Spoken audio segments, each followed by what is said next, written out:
Puji Tuhan, dipersilahkan duduk. Shalom.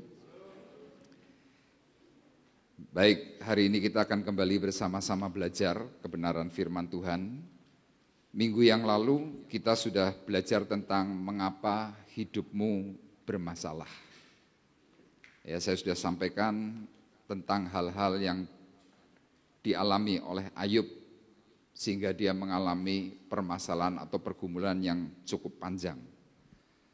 Nah, di dalam Alkitab yang sudah kita pelajari dalam kitab Ayub, di situ kita bisa menemukan bahwa ternyata pergumulan atau permasalahan Ayub ini berkepanjangan karena ada hal-hal yang membuat Ayub itu semakin terpuruk, yaitu tentang perkataan. Nah, untuk itu kita akan bersama-sama belajar. Hari ini kita mau belajar tentang bicara yang benar dan juga bicara yang salah. Karena perkataan firman Tuhan sudah mengingatkan kepada kita semuanya. Nah, untuk itu pagi hari ini saya memberikan satu tema, yaitu kuasa perkataan. Ya, perkataanmu itu akan menentukan masa depanmu, akan menentukan bagaimana hidupmu mendatang. Ya, seperti ada bahasa iklan, mulutmu harimaumu. Jadi waktu kita berkata salah, maka yang terjadi, kesalahan itu akan menimpa hidup kita. Kalau perkataan kita adalah perkataan kutuk, maka kutuk hidup itu juga akan menimpa hidup kita. Tapi kalau perkataan kita adalah perkataan yang benar, maka hidup kita pun pasti diberkati oleh Tuhan. Nah, kita akan bersama-sama membuka dalam Amsal pasal 18 ayat 20 dan ayat yang ke-21 nanti akan dibacakan oleh Ibu Ida. Amsal pasal 18 ayat 20 dan ayat 21. Bapak Ibu perhatikan. Amsal 18 ayat 20 dan 21. Perut orang dikenyangkan oleh hasil mulutnya, ia dikenyangkan oleh hasil bibirnya. Hidup dan mati dikuasai lidah, siapa suka mengemakannya akan memakan buahnya. Amin. Saudara perhatikan, inilah perkataan pengkhotbah. Perkataan pengkhotbah ini ditulis oleh Soleman atau Salomo. Dia menuliskan kata-kata hikmat di dalam kitab Amsal. Nah, perkataan ini sekali lagi dikatakan bahwa perut orang dikenyangkan oleh hasil mulutnya. Ia dikenyangkan oleh hasil bibirnya. Jadi Bapak Ibu perhatikan, seseorang ini bisa mengalami berkat, dikenyangkan oleh hasil mulutnya waktu orang itu memperkatakan sesuatu yang benar. Orang itu akan mengalami hal-hal yang baik ketika orang itu memperkatakan perkataan berkat. Di sini ayatnya berkata ia dikenyangkan oleh hasil bibirnya. Nah, kemudian penulis Amsal mengatakan hidup dan mati. Saudara perhatikan, hidup dan mati dikuasai lidah. Dikuasai mulut bibir kita. Siapa suka mengemakannya akan memakan buahnya. Jadi Bapak Ibu hari ini bisa mengevaluasi hidup kita masing-masing. Perkataan apa yang pernah engkau lontarkan dan apa hasilnya? Hal-hal apa yang seringkali engkau ucapkan, engkau menikmati apa yang pernah engkau katakan. Jadi hidup dan mati kita ini dikuasai oleh mulut bibir kita. Ya, saya membaca dalam sebuah artikel, orang kalau mati ya secara khusus tubuh, ternyata yang pertama kali hancur itu mulutnya. Aneh ya, bukan hal yang lain tetapi ini mulut yang utama. Jadi begitu memasuki hari yang keempat, proses pembusukan kemudian penghancuran tubuh, yang pertama leleh itu mulut. Aneh, kenapa bukan mata, bukan bagian yang lain-lain, tapi justru ini yang pertama. Di sini kita mau bersama-sama belajar bahwa apa yang ditulis di dalam artikel ini mengisyaratkan sesuatu yang cukup mengerikan. Sama, hidup kita ini akan cukup mengerikan kalau seandainya perkataan-perkataan kita adalah perkataan yang salah. Nah, sekarang kita akan bersama-sama melihat dalam Yakobus 3 ayat 9 dan ayat 10, saya akan bacakan. Firman Tuhan berkata, dengan lidah kita memuji Tuhan Bapa kita, Dan dengan lidah kita mengutuk manusia yang diciptakan menurut rupa Allah. Dari mulut yang satu keluar berkat dan kutuk. Nah saudara perhatikan, dari mulut yang satu, mulut yang sama, keluar berkat dan kutuk. Hal ini saudara-saudaraku tidak boleh demikian terjadi. Jadi penulis surat Yakobus mengatakan dari mulut yang sama, ini bisa keluar perkataan berkat, bisa juga keluar perkataan kutuk.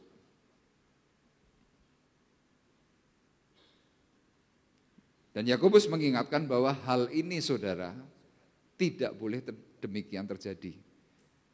Jadi kalau kita ini seringkali mungkin di gereja memuji Tuhan, mempermuliakan nama Tuhan dengan puji-pujian, penyembahan, tetapi begitu kita keluar gereja perkataan kita enggak benar, kita akan mengalami sesuatu yang mengerikan. Makanya lihat, seringkali ada banyak orang mengalami problem dan tidak selesai-selesai. Kenapa? Karena pada waktu orang itu mengalami problem atau mengalami permasalahan, yang keluar itu bukan hal minta pertolongan Tuhan, tetapi justru ada banyak hal kita menyalah-nyalahkan Tuhan. Makanya pagi hari ini kita akan bersama-sama belajar, ya tujuannya adalah mengucapkan hal yang benar sehingga hidupmu kembali dipulihkan. Ya kalau kemarin mungkin perkataan kita adalah perkataan-perkataan yang salah, yang tidak sesuai. Perkataan-perkataan kita adalah perkataan yang terus menghujat. Hari ini kita bersama-sama mau mengubah dan hidup dipulihkan oleh Tuhan. Amin. Nah hal yang pertama kita akan belajar dari perkataan kitab Ayub di dalam Ayub pasal 3 ayat 1 sampai dengan 3. Hal tentang kuasa perkataan, kalau perkataan kita ini salah, ternyata orang yang memperkatakan perkataan yang salah itu sifatnya adalah menentang Allah. Saudara perhatikan ini. Perkataan yang salah itu akan menentang Allah, itu yang pertama. Nah kita perhatikan Ayub 3 ayat 1 sampai dengan 3, ini perkataan Ayub yang menjadikan Ayub ini semakin terpuruk. Sesudah itu Ayub membuka mulutnya dan mengutuki hari kelahirannya. Maka berbicaralah Ayub, biarlah hilang lenyap hari kelahiranku dan malam yang mengatakan seorang anak laki-laki telah ada dalam kandungan. Saudara perhatikan di dalam ayat 1 tadi dikatakan bahwa sesudah itu Ayub membuka mulutnya. Dan yang mengerikan, waktu Ayub kena masalah, firman Tuhan mengatakan mengutuki hari kelahirannya. Sama, kita seringkali pada waktu sedang punya masalah yang cukup berat, tanpa sadar, mulut kita ini bisa berceloteh sesuatu yang salah. Biasanya mereka akan mengatakan begini, kenapa toh kok aku dadak lahir? Nah ini, kita orang Jawa kan sering ngomong begitu, waktu kena masalah yang berat, problem itu sudah mengimpit, kadang-kadang kita juga menyalahkan orang tua kita. Kenapa aku harus dilahirkan? Ya seringkali begitu. Nah Ayub hari itu juga mengatakan hal yang sama. Ayub membuka mulutnya dan mengutuki hari kelahirannya. Saudara bisa bayangkan bahwa kita ini manusia dicipta oleh Allah itu adalah spesial. Tuhan membentuk kita di dalam kandungan, Tuhan memberikan sebuah rancangan yang baik, tetapi begitu kita lahir ke dunia, waktu kena masalah, waktu kena problem kita ngomong, ngapain aku harus lahir? Marak ke susah, kira-kira seperti itu. Nah kemudian dalam ayat 11 juga dikatakan yang sama. Mengapa aku tidak mati waktu aku lahir? Atau binasa waktu aku keluar dari kandungan? Ya Bapak Ibu perhatikan, kenapa problemmu itu terus berkelanjutan? Karena kita seringkali menentang Allah dengan apa yang Tuhan sudah berikan kepada kita. Ayat ini sekali lagi berkata, mengapa aku tidak mati waktu aku lahir? Ngapain aku harus hidup kalau yang muncul itu cuma kesusahan? Ngapain aku harus sampai bertumbuh dewasa Mendingan aku mati waktu aku keluar dari kandungan. Ya, kelihatannya perkataan ini sepele. Tetapi ternyata tanpa sadar kita ini sedang mengutuki hidup. Kemudian ayat 25 mengatakan hal yang sama. Karena yang kutakutkan itulah yang menimpa aku, dan yang kucemaskan itulah yang mendatangi aku. Aku tidak mendapat ketenangan dan ketentraman, aku tidak mendapat istirahat, tetapi kegelisahanlah yang timbul. Nah, ini yang paling sering diucapkan, ayat 25 tadi. Karena yang kutakutkan itulah yang menimpa aku, dan yang kucemaskan itulah yang mendatangi aku. Apa dalam keseharian yang seringkali kita ucapkan? Biasanya kalau orang Jawa tuh ngomongnya begini, wah, ojo-ojo bakal engko meh ngene. Wah, jangan-jangan nanti akan terjadi yang begini. Loh, padahal kan kita belum mengalami. Tapi lihat, pikiran kita ini sudah membawa hati, membawa perilaku kita kepada sesuatu yang menentang Tuhan. Loh, Tuhan memberikan sebuah rancangan itu pasti baik. Tuhan membawa proses hidup kita ini kepada hal yang namanya kemuliaan. Tapi kita seringkali tidak sadar bahwa kemuliaan itu perlu yang namanya proses. Gak ada kemuliaan yang tiba-tiba, tidak ada kemuliaan yang ujuk-ujuk engkau bisa jadi mulia, tidak ada. Semuanya perlu proses waktu, semuanya perlu proses untuk supaya kita bertumbuh dewasa. Sama seperti orang bersekolah. Gak ada orang tiba-tiba S2 gitu, gak ada. Kan harus mulai dari TK, sekarang playgroup, TK, SD, SMP, SMA, bangku kuliah, S1, baru S2. Coba Bapak Ibu boleh cek. Orang kalau mungkin masih SD, SMP, SMA itu masih enak. Tapi gilirannya masuk dalam meraih gelar S1, mulai timbul kesulitan.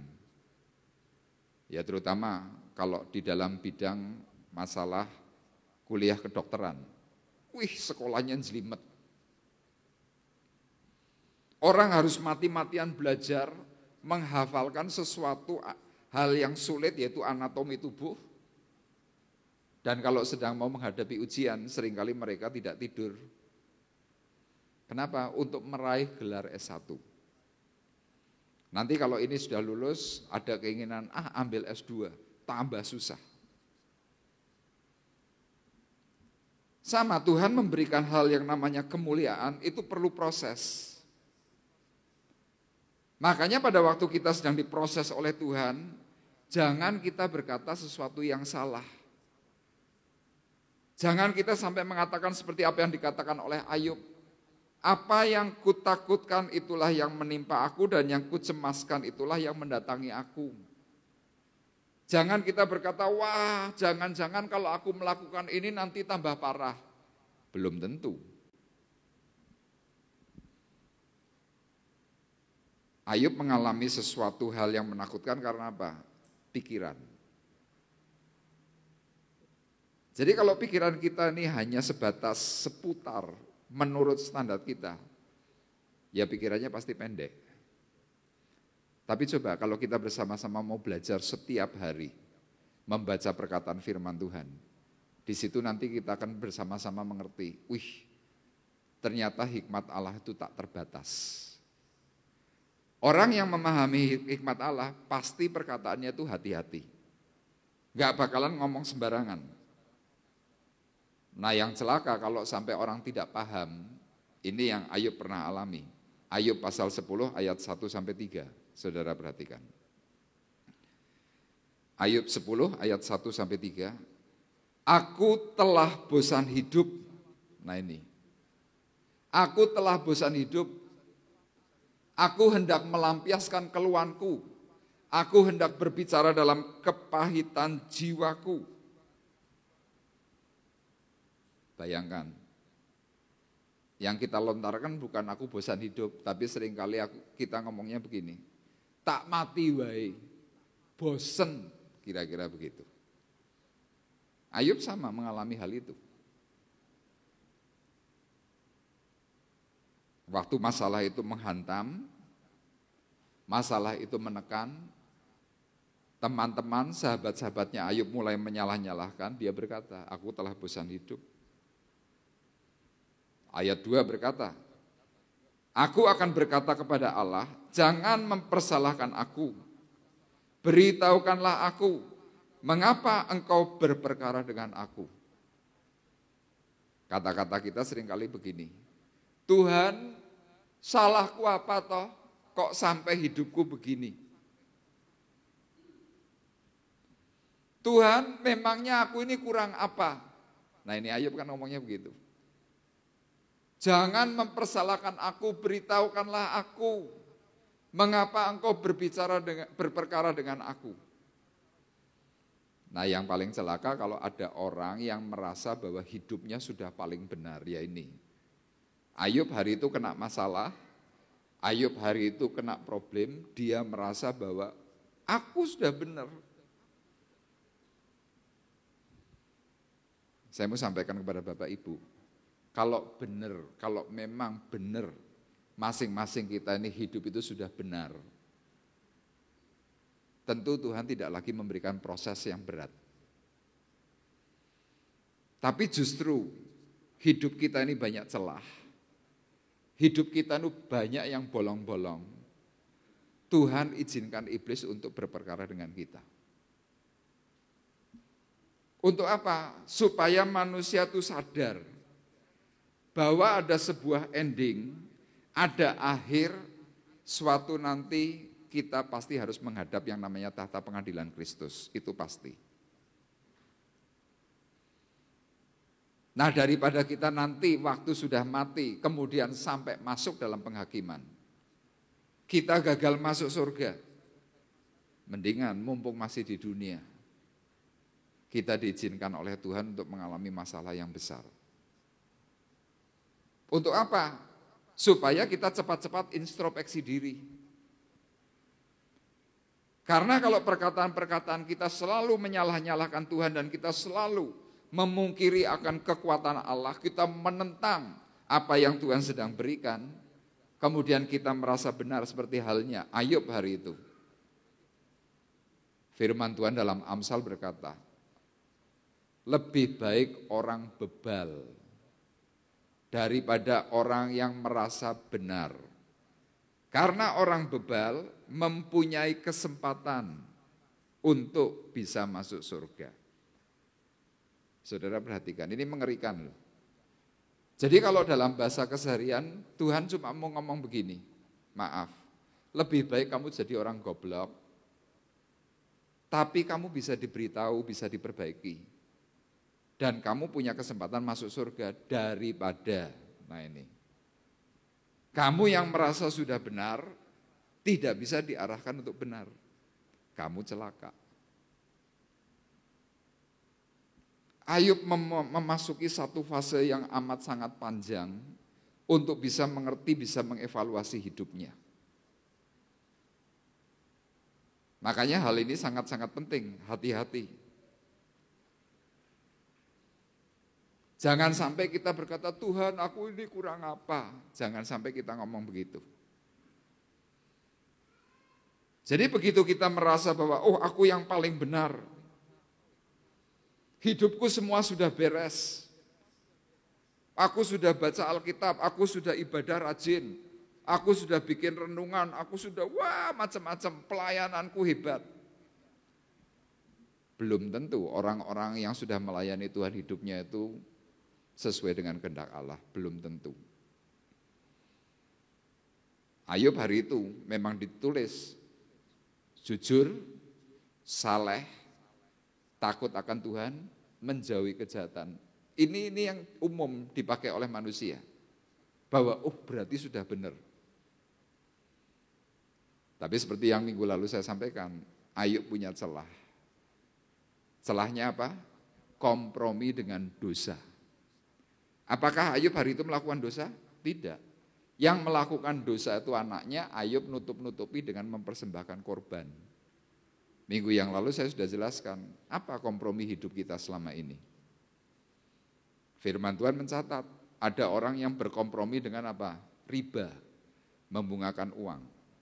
Ada orang yang berkompromi melakukan tindakan-tindakan salah karena anaknya salah kemudian ditutup-tutupi. Oh enggak apa-apa, enggak apa-apa. Itu kompromi. Ujung-ujung ketika sudah kena masalah, masih merasa bahwa aku benar. Ayat 3 dalam Ayub 10 dikatakan, apakah untungnya bagimu mengadakan penindasan, membuang hasil jerih payah tanganmu, sedangkan engkau mendukung rancangan orang fasik. Ayub berkata, Tuhan, gunanya apa toh? Engkau menindas aku sampai aku sorok, sampai aku ini mengalami hal-hal yang aku tidak kuat, gunanya apa?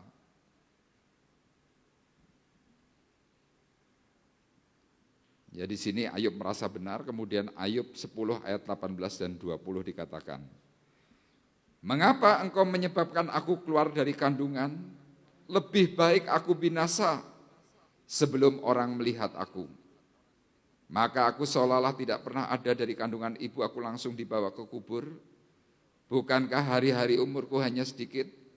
Biarkanlah aku supaya aku dapat bergembira sejenak.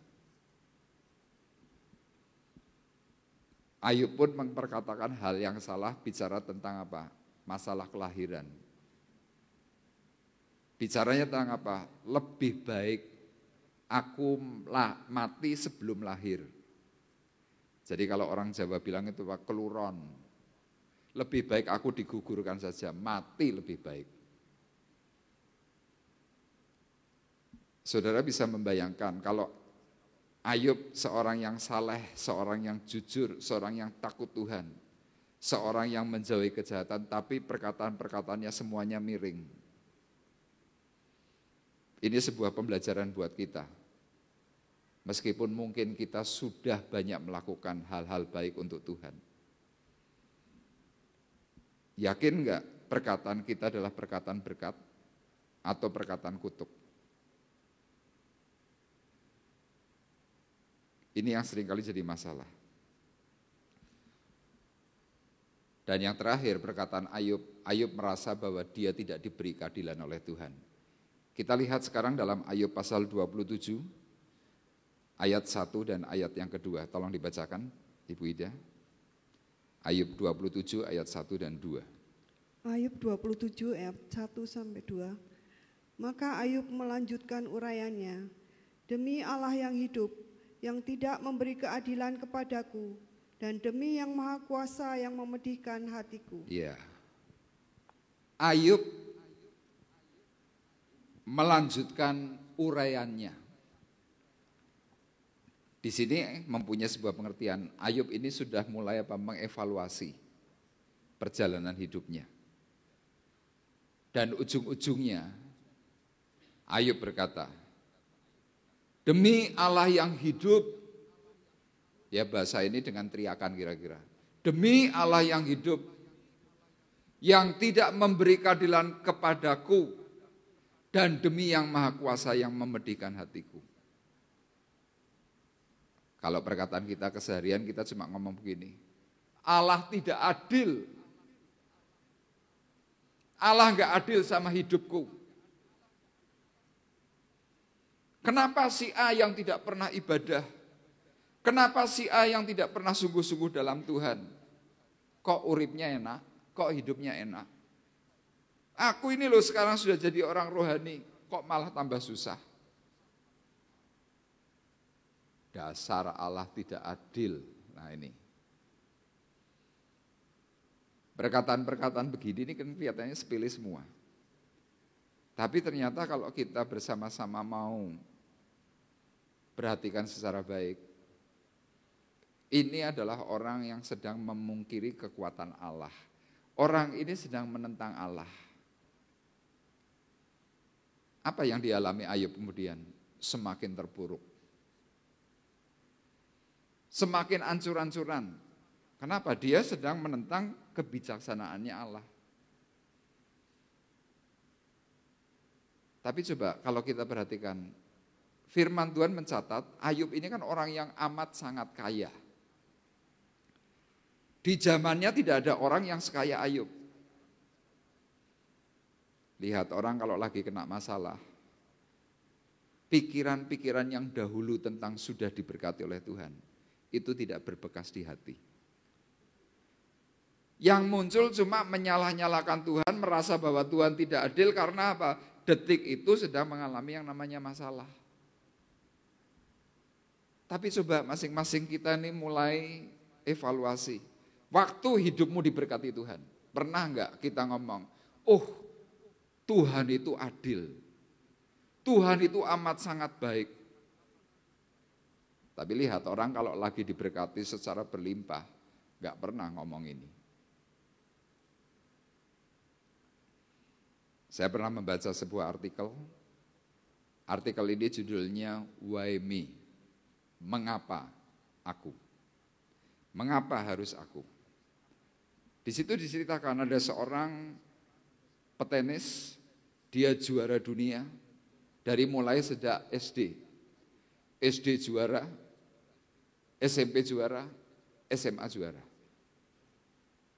Dan dia masuk dalam tenis Wimbledon. Tenis yang bergengsi. Wah, hebat. Sampai di usia dewasa pun dia tetap juara. Nah, orang ini adalah orang Kristen. Nah, dia berpikir sebagai seorang yang juara, dia ingin membalas kebaikan Tuhan dengan cara apa? Donor darah. Loh, maksudnya baik. Singkat cerita, ketika dia donor darah, tiba-tiba dalam kurun waktu yang amat sangat cepat, mungkin cuma 1-2 bulan, badan tiba-tiba mulai tidak enak, kerasa gergesi, mulai badan tuh anget, nafsu makan hilang, perasaan-perasaan enak di dalam tubuh yang sebelumnya ada, ini hilang semua. Dan orang ini kemudian mulai cek laboratorium, dan singkat cerita, orang ini tiba-tiba dinyatakan oleh pihak laboratorium dan dokter, dikatakan Bapak kena HIV, AIDS. Wah, orang ini kaget. Dia teriak kepada dokternya, dokter, saya tidak pernah berzina. Saya tidak pernah melakukan perbuatan-perbuatan amoral. Tidak mungkin kalau saya kena HIV. Dokter bilang, hasilnya Bapak positif HIV. Wah, saat itu juga terpuruklah orang ini. Dia mencoba untuk apa? Ya berobat. Tapi di tengah-tengah pengobatan itu kan dia merasa bahwa loh kok nggak ada perbaikan. Mulai putus asa. Nah, waktu mulai berputus asa dia mulai ngomel. Waktu ngomel, ujung-ujungnya dia berkata, Tuhan sungguh tidak adil. Apa kesalahanku? Apa dosaku? Nah, dia mulai berpikir mati lebih baik, dia kepingin mati bunuh diri. Suatu hari sebelum dia mau melakukan tindakan bunuh diri, dia ketemu dengan seorang hamba Tuhan. Hamba Tuhan itu cuma berkata, Pak, saya perhatikan kok wajah Bapak kelihatan stres, depresi. Ada apa? Bukankah Tuhan itu baik atas hidupmu? Orang ini langsung berkata, baik apa? Aku dari seorang yang sehat, aku tidak pernah melakukan pelanggaran dan dosa, tiba-tiba aku kena HIV AIDS. Hanya karena disebabkan aku donor darah. Tuhan sungguh tidak adil. Kenapa harus aku? Kenapa harus aku? Why me? Hamba Tuhan ini cuma berkata, Pak, yuk kita bersama-sama evaluasi hidup sebentar. Ditanya, Bapak dahulu kerjanya apa? Dia ceritakan kebanggaannya waktu masih muda sampai jadi juara. Hamba Tuhan ini berkata, Pak, pada waktu Bapak pernah jadi juara Wimbledon, Bapak pernah berkata enggak, why me? Pernah enggak Bapak berkata, betapa baiknya Tuhan? Kenapa harus aku dari sekian ribu orang, dari sekian ratus ribu orang yang juara cuma Bapak? Petenis ini akhirnya apa? Berpikir sejenak. Dia mulai, benar ya. Dulu waktu aku juara, kenapa aku tidak pernah bertanya why me? Tapi sekarang gilirannya aku sakit, aku bertanya why me, kenapa aku? Dari cuma perkataan yang mengingatkan masa lalu, petenis ini akhirnya bertobat. Dan dia menyerahkan hidupnya untuk Tuhan, menjadi pelayan Tuhan. Sama dalam hidup kita seringkali begitu. Mungkin hari ini saudara kena masalah. Saudara mungkin kena problem. Problemmu berbeda-beda. Ada ekonomi, ada keluarga, ada hubungan suami istri, ada hubungan orang tua dengan anak. Kadang-kadang kita yang sedang kena masalah dengan suami atau mungkin kena masalah dengan anak, kadang-kadang kita mungkin ngomong begini loh, aku kawin karo kowe iki memang salah pilih. Kenapa kenapa harus aku yang kawin sama kamu? Iya, sekarang kena masalah kamu nanya, kenapa harus aku? Tapi coba waktu kamu pacaran, engkau mulai menapaki hidupmu dan engkau mulai diberkati, pernah bertanya, kenapa ya kamu kok bisa jadi sama aku? Pernah tanya gitu? Kan enggak pernah. Tapi lihat, ketika ada sedikit masalah, seolah-olah Tuhanmu itu tidak adil atas hidupmu. Makanya saudara perhatikan, ketika kita sedang mencoba menganalisa perbuatan Tuhan, kemudian kita menyalah-nyalahkan Tuhan, selama kita tidak bertobat, yang terjadi apa? Tuhan izinkan terus proses itu supaya apa? Engkau bisa mengalami perubahan karakter. Selama karaktermu tidak berubah, saya berani katakan, jangan harap hidupmu diubah oleh Tuhan. Makanya hal yang pertama ini penting, hati-hati dengan perkataan salah, karena perkataan salah itu sedang menentang kebijaksanaannya Allah. Itu yang pertama. Kemudian hal yang kedua, kita akan bersama-sama perhatikan dalam Mazmur 106 ayat 32 dan ayat 33. Di sini perkataan salah itu akan membahayakan masa depanmu. Membahayakan. Kita perhatikan, nanti Ibu Ida akan bacakan Mazmur 106 ayat 32 dan ayat 33. Mazmur 106 ayat 32 dan 33. Mereka mengusarkan dia dekat air Meriba, sehingga Musa kena celaka karena mereka. Sebab mereka memaitkan hatinya, sehingga ia teledor dengan kata-katanya. Iya, ini cerita tentang Musa. Ayub hebat secara rohani, tapi gagal dalam perkataan. Musa orang yang lembut hatinya. Firman Tuhan mencatat bahwa tidak ada orang yang selembut hatinya Musa. Lembut hati di sini artinya apa? Sabar. Orang ngamuan. Pelayanannya hebat. Diproses oleh Tuhan dari sejak kecil, usia 3 bulan prosesnya Musa. Dari seorang yang amat sangat kaya, pangeran, akan jadi raja. Tiba-tiba hidupnya terbuang ke padang gurun 40 tahun. Selama 40 tahun waktu hidup di padang gurun, dia hanya sebagai seorang gembala. Kambing dombanya adalah pemberian dari mertua. Dia dari sangat kaya tiba-tiba hanya jadi gembala untuk pihak mertuanya. Musa sabar. Ditekan habis-habisan, hatinya tetap lembut. Kemudian dia mengalami perjumpaan dengan Tuhan, dia dipilih oleh Tuhan jadi seorang nabi. Firman Tuhan mencatat, dengan berhadapan muka, Allah bertemu dengan Musa. Adep-adepan. Dia turun dari gunung Sinai, rambutnya langsung putih semua. Musa hebat. Kemudian memimpin Israel kurang lebih 40 tahun menjadi seorang nabi. Perjalanan menuju tanah Kanaan, menuju tanah perjanjian itu sudah dilalui. Tapi suatu hari bangsa yang dipimpinnya Israel itu bersungut-sungut.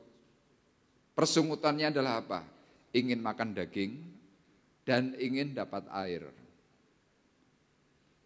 Nah, Musa oleh bangsanya, oleh Israel, oleh orang-orang yang sedang dipimpinnya, ngomel terus. Sudah omelannya tuh gak karu-karuan. Akibat omelan daripada bangsa Israel kepada Musa, Musa gagal. Ayatnya berkata, mereka mengusarkan dia, mengusarkan Allah, dekat air Meriba. Sehingga Musa kena celaka karena mereka. Sebab mereka memaitkan hatinya, sehingga ia teledor dengan kata-katanya. Saya seringkali melayani orang, saya berkata, kamu jangan berbuat dosa gara-gara orang lain. Jangan berbuat dosa gara-gara orang lain. Loh, konteksnya gimana? Ya misalkan saudara disinggung, saudara dibuat marah, saudara dibuat jengkel, semua enggak serba kebenaran. Nah, waktu engkau sedang tidak bisa mampu menahan emosimu, kita manusia, kita bisa teledor dengan perkataan. Keteledoran Musa di mana? Tuhan memerintahkan Musa supaya apa? Tongkat yang dipegangnya disentuh di batu. Musa, kalau engkau menginginkan air, sentuh tongkatmu, nanti airnya keluar. Tapi Musa waktu itu jengkel dengan Israel, dia terus dikritik, dia terus disalah-salahkan. Kemudian Musa mulai emosi. Dia sambil pegang tongkat, dia ngomong, sekarang apa yang engkau inginkan atas aku? Memangnya Tuhan tidak mampu memberikan kau air? Musa cuma ngomong gitu tak loh. Kemudian tongkat yang dipegangnya itu diketuk ke atas batu. Bukan ditempel tapi gini. Dok, dok, dok. Airnya keluar. Tapi firman Tuhan dalam kitab Bilangan dikatakan apa? Tuhan murka atas tindakan Musa. Engkau memalukan aku, kata Tuhan. Jadi saudara perhatikan, kadang-kadang ini loh, ada seorang pemimpin hebat, tapi bisa salah ngucap. Makanya kemarin saya kan sudah jelaskan kepada Bapak Ibu, cara kerja pola iblis itu selalu apa? Memancing emosi.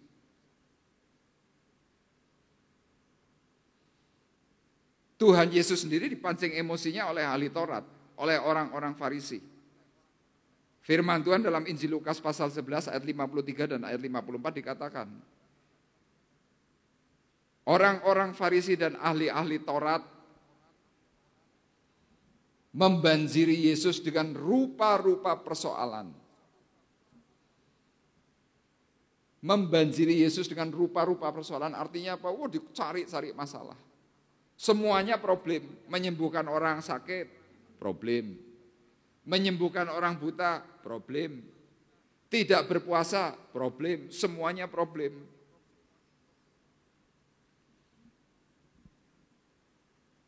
Di situ tujuannya ketika mereka membanjiri dengan rupa-rupa persoalan untuk apa? Supaya Yesus ngomong, kemudian omongannya itu nanti dikik balik dan menangkap Yesus berdasarkan apa yang diucapkannya. Saudara perhatikan,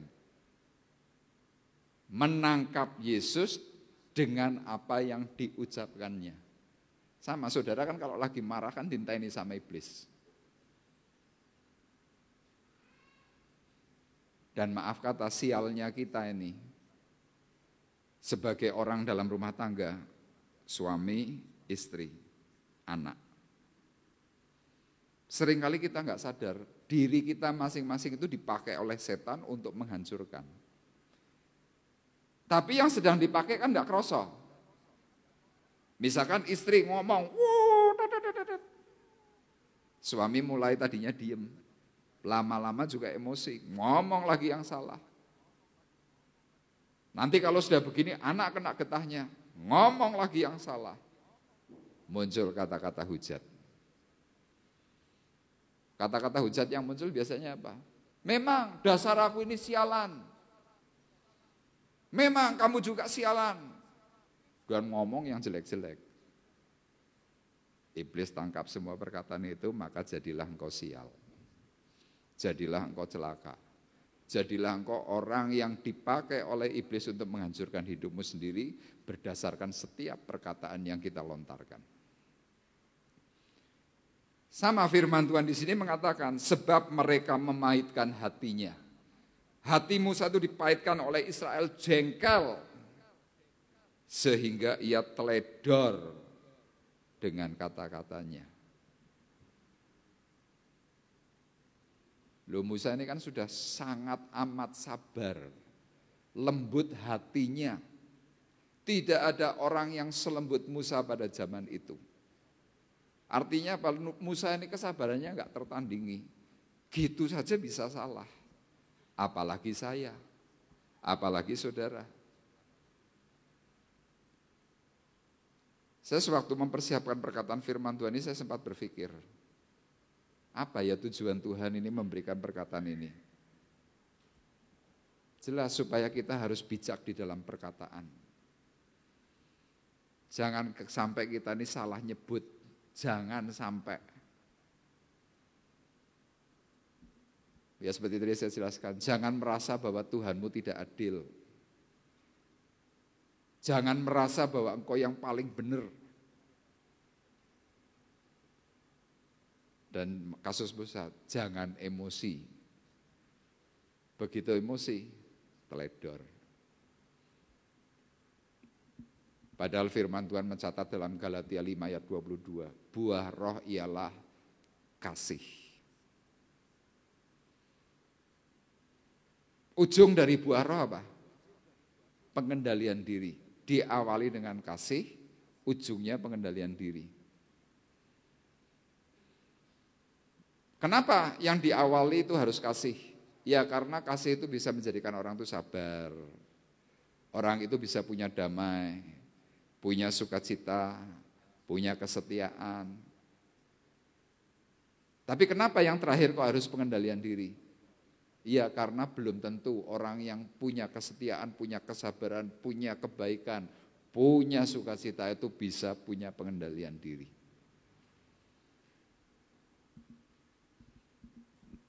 Kapan pengendalian diri itu hilang? Waktu sukacitamu tercuri. Mesti kita lolos kata-kata. Waktu damaimu hilang, pengendalian dirimu pasti hilang. Dan Tuhan ingatkan, Musa pernah mengalami, gara-gara orang lain, dia menjadi orang yang berdosa, dan ujung-ujungnya Musa tidak bisa masuk ke tanah Kanaan. Gagal.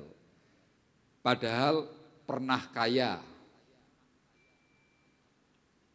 pernah mengembalakan, pernah jadi nabi, gagal. Apa standarnya mau kita pakai? Oh, jadi gembala, bisa gagal. Banyak gembala yang gagal. Banyak jemaat Tuhan meletup di tengah jalan gagal, banyak. Yang kedua ini perlu kita ingat, perkataan salah itu membahayakan masa depanmu. Termasuk kita sedang diingatkan oleh Tuhan, hei kamu orang tua jangan goblok-goblok ya anakmu. Ya seringkali kan kita orang tua terutama ibu-ibu kalau lagi ngajari itu, oh, dasar bocah goblok, kepalanya harus dikeplak-plak, goblok. Ya nek pinter usah sekolah. Sama kadang-kadang kita kepada pembantu kita juga gitu, oh, goblok. Ya nek kowe pinter ya ora dadi pembantu, kira-kira kan begitu. Tapi lihat kadang-kadang kita gagal dalam perkataan. Hancurlah hidup kita. Itu yang kedua. Dan yang ketiga terakhir. Dalam Injil Matius pasal 12 ayat 36 dan 37, di dalam kuasa perkataan itu ada yang namanya tanggung jawab. Ada tanggung jawab. kita perhatikan Matius 12, tolong dibacakan ayat 36 dan 37.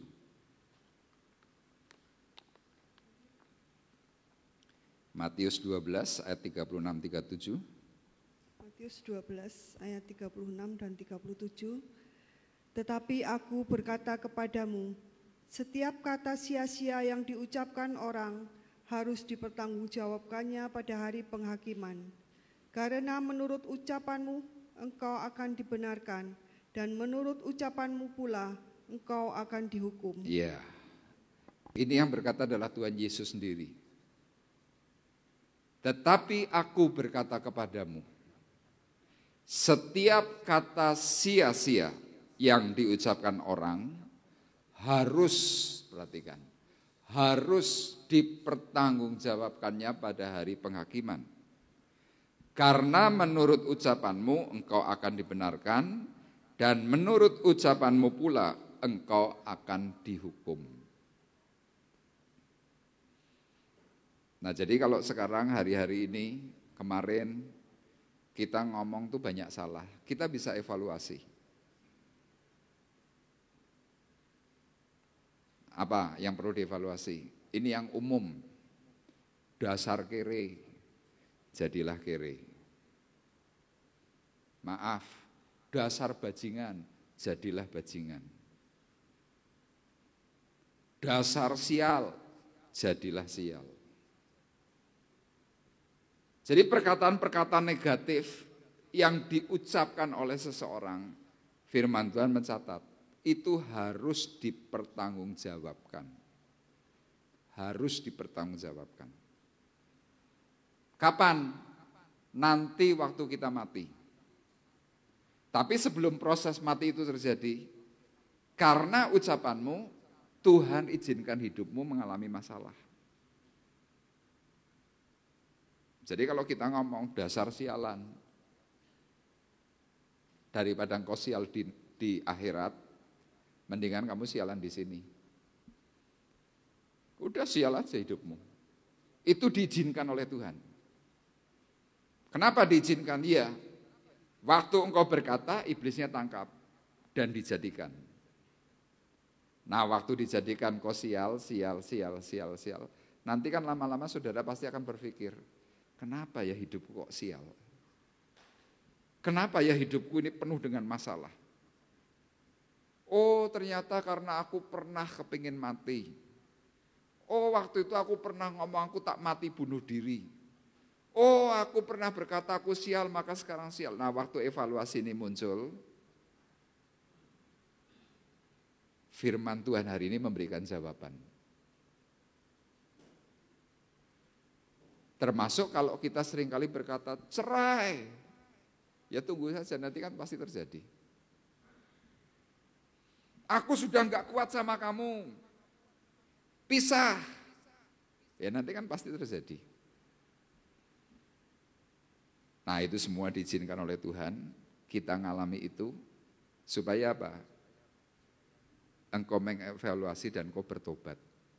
Makanya di sini saya tuliskan, ada pertanggungan jawab di hadapan Tuhan, bukan hanya tentang perbuatan. Oh, kita tidak berzina, tidak mencuri, tidak judi, tidak melakukan hal-hal yang negatif, itu perbuatan. Tapi saudara perlu ingat, perkataan kita nanti juga dipertanggungjawabkan. Makanya sebelum itu semua sampai pada akhirnya, sampai waktu kita mati, Tuhan izinkan manusia menuai apa yang diucapkan. Diizinkan. Kalau engkau goblok-gobloknya anak, ya anakmu goblok. Diizinkan. Tapi waktu engkau mau mencabut, tak cabut perkataanku yang salah waktu ngutuki anakku. Anakku tak berkati, anakku aku berkati. Menjadi anak yang pinter, anak yang takut akan Tuhan, anak yang diberkati oleh Tuhan. Waktu kita mencabut perkataan salah, kita memberkati anak kita. Boleh. Ini yang saya tuliskan, agar manusia sadar dan cepat menarik ucapan yang salah daripada masuk dalam penghakimannya Allah. Makanya lihat, kesabaran Tuhan itu luar biasa. Ditunggu sampai pada detik yang terakhir. Saya seringkali melayani orang yang dalam perkataan itu salah. Perkataan yang salah itu apa? Misalkan nih, ada orang tuh masuk dalam ruang ICU, koma.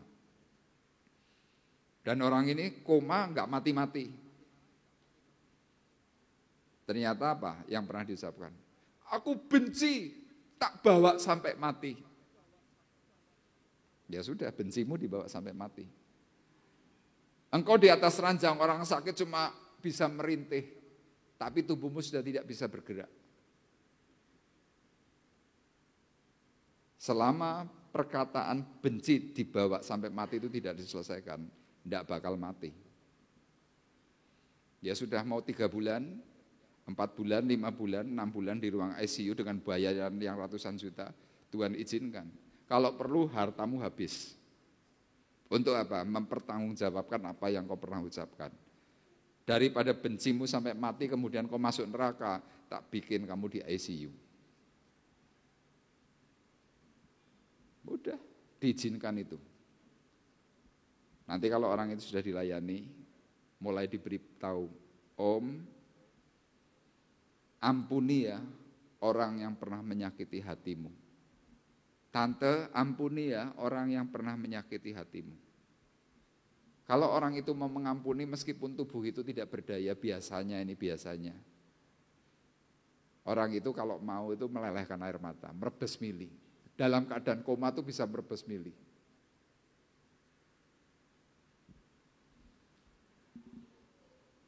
Saya diberi karunia hikmat oleh Tuhan, orang ini mengampuni atau tidak itu tahu. Kalau sudah seperti itu, kalau ini mengampuni, kita bawa dalam doa, Tuhan, Bapak ini sudah mengampuni orang yang menyakiti dirinya. Ampuni dia.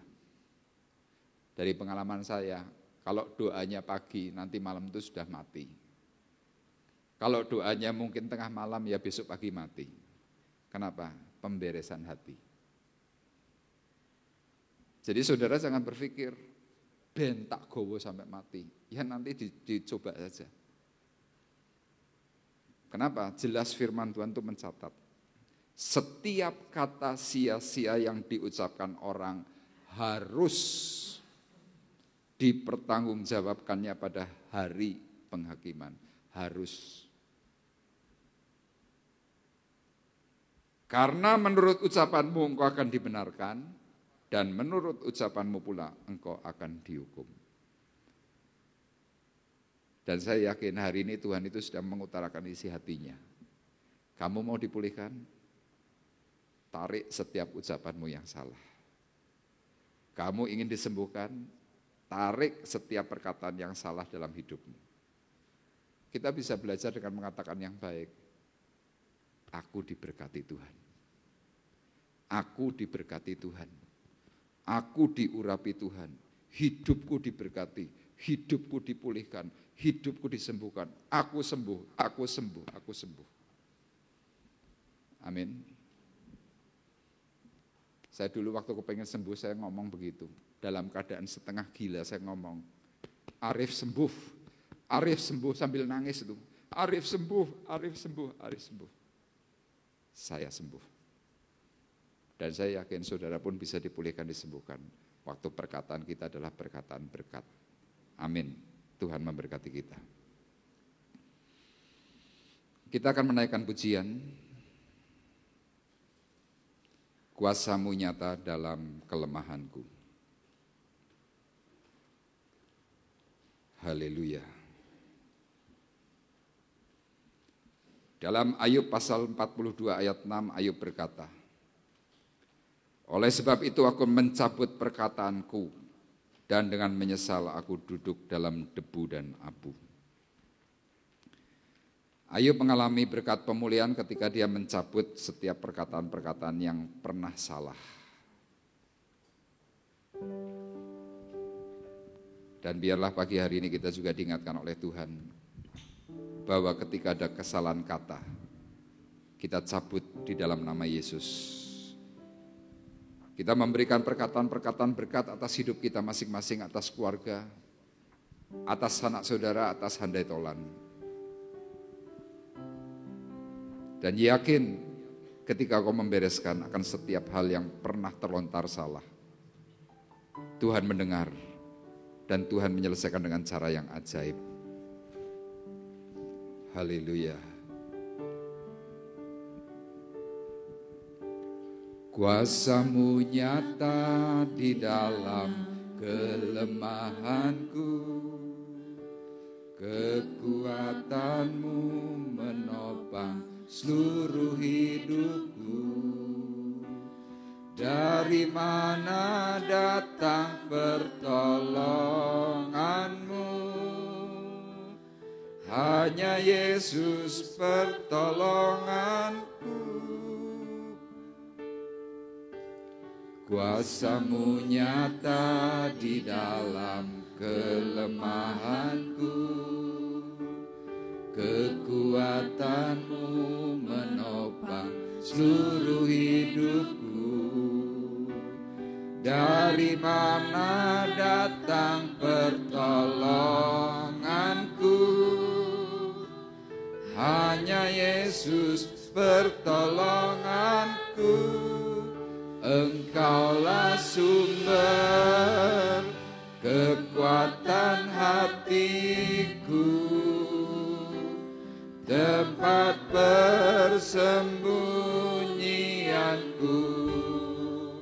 Engkau penolong di saat susahku, tempat perlindunganku. Kau menara dan perisai di hidupku.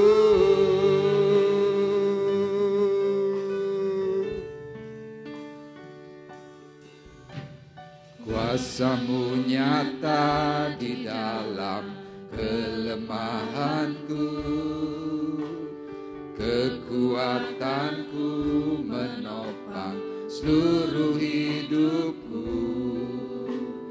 Dari mana datang pertolonganku? Hanya Yesus pertolonganku. Engkaulah sumber kekuatan hatiku, tempat persembunyianku. Engkau penolong di saat susahku, tempat perlindunganku. Kau menara dan perisai di hidupku. Engkaulah sumber kekuatan hatiku, tempat persembunyianku. Engkau penolong di saat susahku, tempat perlindunganku. Kau menara dan perisai di hidupku.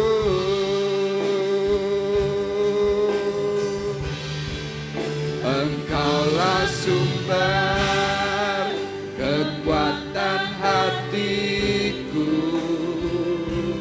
tempat persembunyianku.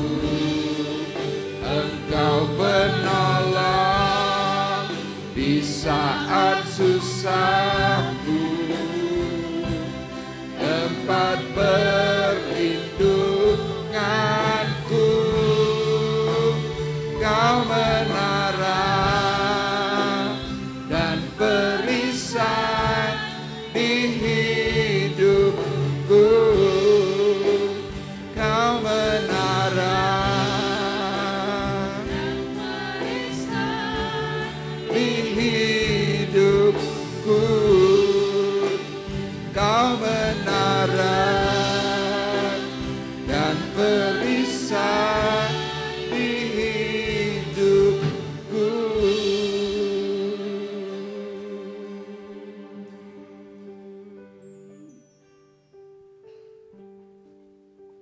Kami hanya mampu berkata terima kasih Tuhan. Untuk segala sesuatu yang Tuhan sudah ungkapkan pagi hari ini. Dan pagi hari ini Tuhan kami mau berkata ampuni kami.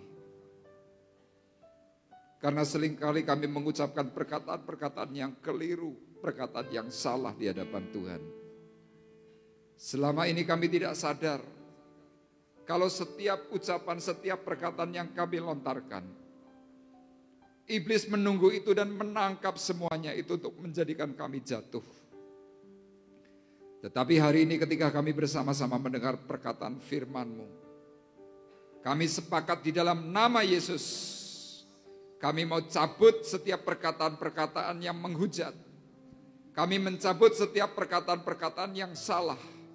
Kami mencabut setiap perkataan-perkataan kutuk. Dan kami percaya Tuhan ketika kami mencabut setiap perkataan-perkataan yang salah, Tuhan, Engkau sumber kekuatan. Engkau sumber kehidupan kami. Engkau yang akan mematahkan setiap kutuk dan kami dipulihkan oleh Tuhan. Terima kasih Bapa di surga atas apa yang Tuhan sudah nyatakan pagi hari ini.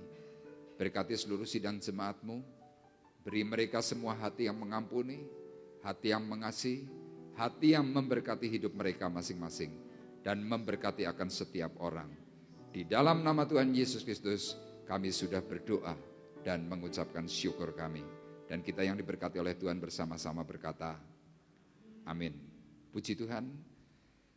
Baik, ada beberapa pengumuman. Yang pertama ada yang berulang tahun. Yang pertama Bapak Beni Susanto tanggal 15 November. Selamat ulang tahun Pak Ben, Tuhan memberkati. Puji Tuhan. Dan yang kedua Bapak Ruben Hamonangan Saragih. Ada hadir? Ada di belakang. Ada di belakang. Selamat ulang tahun Pak Ruben, Tuhan memberkati. Happy birthday. Happy birthday, happy birthday to you. Puji Tuhan, selamat ulang tahun, Tuhan memberkati. Baik, kemudian mengingatkan untuk minggu depan ada ibadah raya, tetap memakai protokol kesehatan tanggal 28 November pukul 7 pagi. Ya, saya mengundang untuk Bapak Ibu bisa mengajak kembali teman-teman yang sudah lama tidak hadir untuk bisa bersama-sama menikmati akan hadirat Tuhan dalam ibadah raya jam 7 pagi tanggal 28 November. Kemudian ada pengumuman Natal. Natal segera tiba, mari kita bersama-sama berpartisipasi, memberikan korban persembahan yang terbaik melalui keuangan kita masing-masing untuk menyambut Natal dan Tahun Baru. Kemarin sedikit informasi, Natal akan diadakan tanggal 25 Desember, itu rencana. Tapi sudah mendengar ada beberapa himbauan dari pemerintah, pengumuman tentang PPKM level 3, kemungkinan mungkin Natal tidak diadakan tanggal 25 tapi mungkin maju. Ya nanti masih mau dibicarakan dengan Dewan Pengurus, karena untuk mencari aman, kalau tidak keliru, pengumuman pemerintah itu mulai dari tanggal 24 sampai dengan tanggal 2 Januari, itu tidak boleh ada kegiatan yang bersifat massal. Jadi ibadah tetap boleh tetapi dengan pembatasan. Tidak boleh ada celebration, tidak ada tempat-tempat wisata buka. Kenapa? Untuk menjaga supaya COVID tidak kembali meledak. Jadi mudah-mudahan kita bisa melakukan perayaan Natal sebelum tanggal 24. Ya nanti kita masih akan bicarakan. Baik, kemudian yang selanjutnya, saat selesai ibadah, jemaat diharapkan menuju pintu keluar satu persatu dengan tertib. Ya satu persatu, jangan bergerombol, jangan terlalu berdesak-desakan. Sekali lagi untuk menjaga protokol kesehatan yang masih tetap berlangsung. Baik, tidak ada lagi pengumuman, kita akan bersama-sama mengakhiri perjumpaan ibadah kita pagi hari ini. Saya mengundang Bapak Ibu untuk kembali bangkit berdiri, kita akan berdoa. Bapa di surga, Bapa yang baik, pagi hari ini kami kembali datang kepada Tuhan mengucapkan syukur atas kasih anugerah Tuhan yang melimpah. Secara khusus Tuhan untuk kedua saudara kami, Bapak Beni Susanto, Bapak Ruben Hamonangan Saragih, di mana mereka boleh bertambah usia. Dan kami percaya Tuhan, inilah anugerah kasih yang terbesar atas hidup mereka. Hamba-Mu berdoa Tuhan supaya Engkau tambahkan kekuatan, kesehatan, hikmat, pengertian, bahkan berkat jasmani rohani, hidup mereka diberkati dan keluarga mereka masing-masing diberkati oleh Tuhan. Sehingga mereka boleh memuji, mempermuliakan nama Tuhan. Dan kami percaya Tuhan melalui anugerah kasih Tuhan yang ajaib, mereka boleh bertumbuh di dalam iman dan terus memuji, mempermuliakan, membesarkan nama Tuhan. Secara khusus Tuhan, pagi hari ini kami juga bersama-sama berdoa untuk saudari kami Milka yang masih mengalami kelemahan tubuh. Tuhan, kami berdoa dan berseru di dalam nama Yesus, supaya kasih karunia Tuhan kembali turun atas Milka Sri Mulya, supaya Tuhan Milka kembali boleh mengalami hal-hal yang indah, hal-hal yang baik di dalam kehidupan keluarga. Kami yakin percaya Tuhan, Engkau menolong tepat pada waktunya dan memberikan kelegaan atas Milka. Terima kasih Bapa di surga, dan kami pagi hari ini juga berdoa untuk rekan-rekan kami yang tidak bisa hadir, mereka yang ada di luar kota. Tuhan kiranya menolong dan juga memberkati mereka dengan berkat yang sama. Terima kasih Tuhan, dan tiba saatnya Tuhan sebelum kami berpisah, kami juga akan memberikan korban syukur yang terbaik, persembahan untuk gereja Tuhan, persembahan untuk Tuhan acara Natal dan Tahun Baru. Kiranya kasih karunia Tuhan turun melimpah atas seluruh sidang jemaat, dan setiap pemberian yang baik Tuhan kembalikan berpuluh kali lipat, beratus kali lipat, sehingga mereka boleh mengalami hal-hal yang semakin indah di dalam Tuhan. Terima kasih Tuhan, dan tiba saatnya sekarang kami mengangkat hati, mengangkat tangan kami di hadapan Tuhan. Sidang jemaat Tuhan terkasih, pulanglah dengan membawa berkat, damai sejahtera Allah Bapa di surga. Pulanglah dengan kasih karunia Tuhan Yesus Kristus di dalam persekutuan Roh Kudus. Tuhan memberkati engkau dan melindungi engkau. Tuhan menyinari engkau dengan wajah-Nya dan memberi engkau kasih karunia. Tuhan menghadapkan wajah-Nya kepadamu dan memberi engkau damai sejahtera mulai dari pagi hari ini sampai Maranatha datang yang kedua kali. Dalam berkat nama Tuhan Yesus Kristus kami sudah berdoa dan mengucapkan syukur kami, dan kita semua yang diberkati oleh Tuhan bersama-sama berkata, amin. Terima kasih Yesus, terima kasih.